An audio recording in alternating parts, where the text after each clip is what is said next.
Thank you, Chair. I appreciate that. So this is a very simple amendment. I've been very intrigued by this concept of a youth worker, even though it's not actually defined in the bill, and I cannot find that defined in statute. But if we are going to make a decision to treat 16, 17-year-olds who are employed in a different demographic with more access and responsibilities compared to their peers who are not working at the age 16, 17, then why don't we extend that to other types of decisions? And so this would revise Florida's parental consent and notification laws for access to an abortion to say that you do not have to seek such notification and consent from the parent or guardian if the minor is 16 or 17 years of age and legally employed. That's the amendment.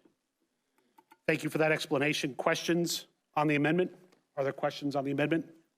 Seeing no questions, having no public testimony, is there debate? Representative Nixon, be recognized in debate.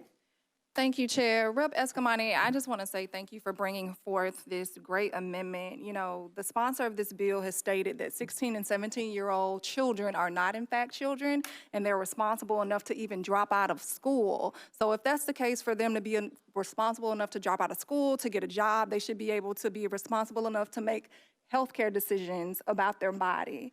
So I applaud you in bringing forth this great amendment, and hopefully everyone can vote up on it. Thank you. Thank you, Chair, and I'll be very brief. You know, I just want to make the point that we can't pick and choose when we call a child an 18-year-old because they have a job. I mean, they're still under the definitions in this legislature and from bills impacting LGBTQ plus people and students to abortion policy to other policies. We have always set a restriction around a child to the age of 18.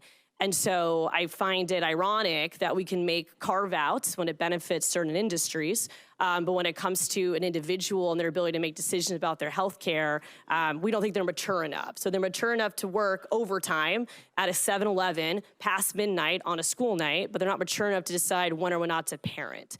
And so I think it's important to highlight this dynamic, this hypocrisy, and I think it's important for us to take a vote on it. So thank you, Chair.